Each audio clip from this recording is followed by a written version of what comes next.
All righty. All right, let's go ahead and get started. All right. Well, welcome everyone. This is our monthly Q&A. My name is Kayla. I'm the training manager here at Greenbelt. And I'm going to be the one walking you guys through all of our cool features that we have today and answering all of your questions. So first and foremost, this is a Q&A. So you guys have any questions, feel free to leave those questions in the chat or using the Q&A button. Either way, I will be looking at both of those. And other than that, I have some cool features I want to talk to you guys about, some new updates. So the first one's being dashboard widgets. And then there's a new group setting that I think a lot of people would enjoy because it's related to stores. And then there's some new ticket automation, new ways to automate your tickets. So let's go ahead and start with the dashboard widget. Give me one second. I'm just looking at my other screen to get the details. Okay. Boop, boop. Okay. So let's see. I believe it is a sales one. Dashboard. Okay, yes. So there is a widget now for your invoicing and quotes, invoices, and purchase orders, due or shipping dates. Okay, second new special widget available. Yes, so I believe it's in the compact view. Give me one second. I have a custom view, so I have to make sure I'm looking at every single one to see if any of them showed up because I don't know if I have any invoices currently open. See, maybe it's hidden back here. Add special widget. There we go. So yeah, so now you can add these special widgets that are based on invoicing. You can do a custom object. So this is going to do a pie chart based on all your different custom objects you have. You can do group events. So these are some special widgets that we now allow for you to add. So let's go ahead and do, I think I have some open ones. And so I want to see all the quotes, invoices, and purchase orders. And I want it to be based on their due date, right? So let's add that widget. And there we go. So they're going to be there. And oh, we don't have any. Okay. So now there's that new special widget. So the way you do that is by going to the customize dashboard button, clicking there. If you scroll down to the bottom, you'll see that little plus sign. And then now you can add any of these special widgets here. So I could do a custom object pie chart based on my different custom objects. I want to do it based on the number of occurrences. Add widget. Oh, never mind. I can't because I don't have a key. That's okay because I don't think that object has an attribution. So that's probably why. Let's see. Let's do the group events. We'll do it based on. I think I have something in this one. I'm not positive. Weekly view. So dynamic or static, and then we're gonna add that widget in too. And it should show up down here. So I have no events today. So definitely go check that out. That definitely gives you guys more flexibility and more options in your dashboard widgets. So definitely feel free to go through. So I believe these are all specific to the compact view that you see here. I don't believe they're part of the expanded dashboard. So the expanded dashboard still is using our classic widgets. I'm going to double check that really quick, but I'm pretty sure that this is, yeah. So this is pretty much the expanded, yeah. So the expanded kind of has the classic widgets, but the compact has more flexibility. So whichever one you go to, you can always access the other one. So if you load automatically into expanded, there you can always go up here and it will always show whichever one you don't automatically load into up here. And then that way you can load into like the compact one. So they're always accessible. And then you can always set what your specific dashboard is in the account settings. And that way everybody who loads into the account has that dashboard when they show up, has that dashboard style. And then every single user can set their own dashboard, like their own customized dashboard. So always feel free to take a look at that. Awesome. So then I believe the next one was their group settings. Yes. So there's a new group setting that is going to be really good for stores. And so now when you come in here, I think it's in this, yes. So now when you come in here, so we've always had it to where you can have a group PayPal ID. So that way each group could be depositing money into a different PayPal. Well, now we've added it for authorized.net. So say you had a store and you wanted that store's revenue to only go into a specific authorized.net, but every other store you have goes into the main authorized.net.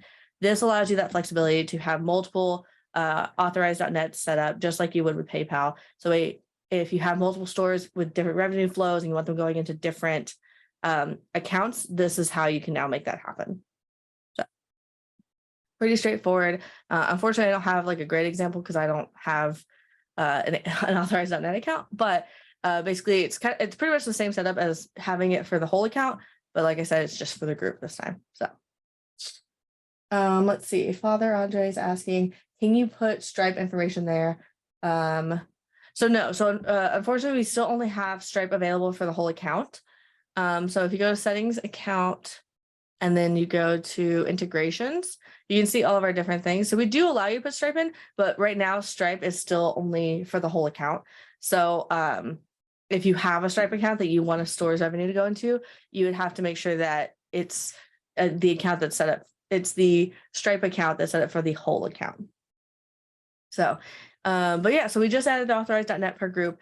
If you guys ever have any questions or ever have any feedback, you guys can always come to the help section, and there is a button there where you can request support, but you can also provide feedback and request a feature. So don't be afraid to go in there and submit something if you find that, hey, you added this, but I also think we should add this, or hey, I've been using this for a long time and I think that needs to be modified to look more like this. Any of those feedbacks or any of those requests or any of that feedback is completely welcomed, and we look at all of it. I personally make sure to look at all of the client requests, so feel free to go in there whenever you guys have an idea. Okay. Awesome. I'll go ahead and answer those. Perfect. All right, cool. So then I think the last one was ticket automation. So now when you go to ticketing, so I'm going to show you guys how it used to be. So right now in ticketing, you have the option of having, you have public forms. So every group can have as many public forms as you want. And then you have categories that can be used in those forms. And a form can have multiple categories attached to it. So I'll show you what I mean. So I have a Q&A ticket right here. And I just have that's group, sorry. Categories. So and right now, when you go to input this ticket, it asks you what is this referencing, and it's going to ask you is it referencing any of these categories? There we go. So let me get you an example of what that looks like. So see, it says regarding, and so now I can tell it what it's regarding, aka what the category is. So it used to be that whenever you have a public forum, you could have it. Oh, sorry, I forgot. I closed out, so it's going to do that. It used to be that when you had a public form being submitted, you could have a specific workflow, or you could have a specific journey triggered. You can have all these things trigger when anybody submits a ticket through that form. However, we are finding that because you can have multiple categories through multiple forms, there are times that you may not want a specific form itself to be submitting or to have to activate the workflow, but instead the category. So for example, this is a Q&A. This is a Q&A form. So it asks questions like, what's your name, what's your company, what are you needing? It's meant to ask questions and get answers. But say I wanted to have it allow them to ask questions about specific, or I wanted them to be able to submit questions that are actually questions about like a specific area. So like, hey, SMS is a specific thing that people keep asking about. We're going to make that a category. So people, when they submit it, we can know immediately like, hey, this is a question about SMS. And so then that way we'd make it here. But maybe we have SMS as a category in multiple forms. Now you can go into the category itself and say, hey, whenever SMS is chosen, or whenever, let's say, for example, group A is chosen, I want you to auto assign it to somebody, but I also want that workflow to be triggered regardless of the form it comes through. As long as this category is being chosen and submitted, now it's going to trigger that workflow. So we had this asked because some people have, like I said, they have multiple forms that they use that just happen to overlap. So you might have Q&A might be asking about SMS, but you might also have maybe you have another form somewhere saying like features, and someone's asking a feature about SMS. Well, that's all under SMS, and maybe the same person who's going to answer the question about SMS is going to work on that feature for SMS. Well, they both need to be auto-assigned to that category, which we already allowed. But now maybe there's a workflow that goes out to, maybe send them an email telling them, hey, we got your request, so-and-so is going to work with you. And then maybe it triggers a journey. So then that way you get even more customization. So this is just allowing you to have more control over, hey, when a ticket is submitted with a category, now there's automation to that. Not just, hey, when there's a ticket submitted with the form, it's triggered. So we already had it to where you could activate when a category was closed, but now you can activate it when you get the ticket submitted as well. So if you have any questions on that, any questions at all? You guys are a little quiet today. I'm going to take a sip of water real quick.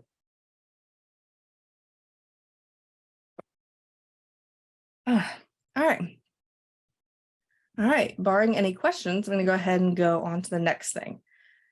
So we didn't have anybody submit any questions for the webinar today. So I went ahead and made up something that we could kind of walk through together, setting up, and that way you guys could kind of see why you would use this new setting. So let's say your team is setting up a new ticket category that will be auto-assigned to your team member, Tanya. She wants to be notified via email and a journey for follow-up triggered when this ticket is submitted with this new category. How can you set this up? So like I said, used to be that you'd have to make sure that the category is only going through one form. Now, however, we could say, hey, this category is going to go through multiple forms because maybe, like I said, maybe she does the Q&A for it, but she also does the quality assurance on it, and she also does the like the feature building on it. So let's go ahead and first create the new category. So let's do the SMS one. Say it's assigned to a Jensine, right? So Jensine's going to get the all of the tickets for SMS, right? For the SMS category. These are the resolutions. And then now we want to say, hey, when this ticket's submitted, go ahead and trigger the workflow that sends an alert, right? So it sends me an alert when anybody submits this ticket. And then maybe when it closes, we have it going through a different one where it creates opportunity, right? That seems to be pretty standard. So that way, hey, if it's a question that comes in and we answer it, maybe it creates an opportunity just so that way we make sure to follow up, make sure that the SMS question that they had is answered. Maybe it just creates an opportunity just to be safe in case it becomes a feature. So we can do all this and hit save. So now we have this new category. So now let's say in our Q&A form, we want to say, okay, now when they, sorry, I have to refresh it. There you go. Yeah. So now when they go to submit a Q&A form, they are now able to select SMS in there. And we're going to hit save. Save form. Perfect. So now when I go into the Q&A form, I can now say, hey, this is regarding SMS, right? Now when this form is submitted, because it says SMS, it's going to auto-assign to Jensine. It's going to trigger that workflow. It's going to trigger whatever other automation that workflow triggers. And then it's going to wait and see, when it gets closed, it's now going to trigger the second workflow. And then that means that whenever I go to a different group that has ticketing, and I'm like, okay, let's go to group B, go to forms, and these are my group B forms. So let's say that this is actually features, right? And we want people to be able to submit feature requests about SMS or online support, right? Now, when anybody submits a form, so even if somebody went through this form now and submitted it and said SMS, it would still go to Jensine. It would still trigger the same automation. Everything would still go through because it's based on the category and not the form itself. So hopefully that little example will help somebody whenever they need it. But let's go ahead and see if we have any questions. All right, you guys are pretty quiet today. No questions? All right. Oh, Father Andre has. This is a different topic. And that's okay, by the way. This is a Q&A. So I'm just bringing up topics just to have stuff so we can go over. You guys are welcome to bring up any and all questions. How does my Google Workspace email integrate with the GreenRope account? Would GreenRope get all my emails, or can I choose some only? Okay, that's a great question. So we don't actually integrate with your email address. However, you can set up what's called IMapping. So in any group, you can go into this group and say, hey, I want to IMAP my Google or my Outlook emails into this group, which means it's going to look at what contacts are in this group. And it's going to say, hey, that email address matches this contact. We're going to put that email that we IMapped from Outlook and put it into that contact's record. So the way you do that is you go into the group, you go to email web options, and you hit configure IMAP. Now, you can set it to where this IMAP will pull all of the stuff from your inbox and your sent box. So that's basically going to be all of your emails. However, whenever you go through this, I can't because I don't have a password. I'd have to go and create a password. But once you go through this, a pop-up shows up that asks you what folders you want to choose it to IMAP. So if you didn't want it to pull every single email, you could set up a green rope folder or label. I know Google uses labels, either one. And then that tells the IMAP, hey, only pull the emails from that folder. And then you can specifically throw whatever you want into that folder, and then it will be IMAP'd over. So some people like it when it just pulls everything. And then some people also like it when they can designate, hey, this email needs to go into a record. And then once they throw it into that folder, they know it's going to get IMAP'd in because they're IMAP'd to the group that has that contact in it. So a lot of times what you'll find is, so this is per user. So if I was logged in as a different user, I would come in and configure my IMAP. And so you get multiple people IMAPing to the same group. But the easiest way that I found, if you are like, oh, I want to IMAP to all of my contacts, is by going to your all contacts group. We highly suggest having an all contacts group just so that way nobody gets left behind in the fray and doesn't have a home. This is where you can go and you can say, hey, I want to configure my IMAP, and I want to make sure that it is IMAPing to all of my contacts. So this is a good place to go if you want to do that. And then that way every user can log into this group and configure their IMAP, and everybody is IMAPing to everybody. So awesome. Hopefully that helps. Let's see, Father Andre, is there a way to make the email confidential to me in the GreenNote system, or will everyone in GreenNote see it? So the way you do that is by using the groups. So if you're like, hey, I want to make sure that my email is being IMAPed to the contacts that I talk to all the time, you create a group with all the contacts that you are ever going to want to IMAP over, and you would then configure IMAP for that group. Then you would just make sure that nobody else has shared access to that group. So that's how you keep your contacts and stuff confidential, is say, hey, nobody has access to this group, or nobody has access to these contacts. Now, if the contact is in multiple groups and multiple people have a way of accessing that contact through the other groups, then yes, they would be able to see your emails that you're sending. But again, if you want to make sure that they're not, just create a group that has the contacts that are not going to be shared with anybody else.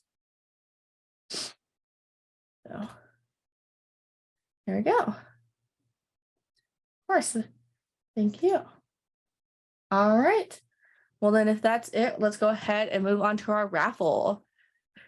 So we have a raffle at every Q&A. If you submit a question before the Q&A using the survey and the emails, you get a second ticket into the raffle. So always make sure to check that out. If you win the raffle, you get a one-on-one training session, and you get a seat in our certification program. And then just as a reminder, if you submit a question and you get in the raffle and everything and you win, but you're not on the Q&A, unfortunately, you will not win. We will respin. So you do have to be on the Q&A when the winner is announced.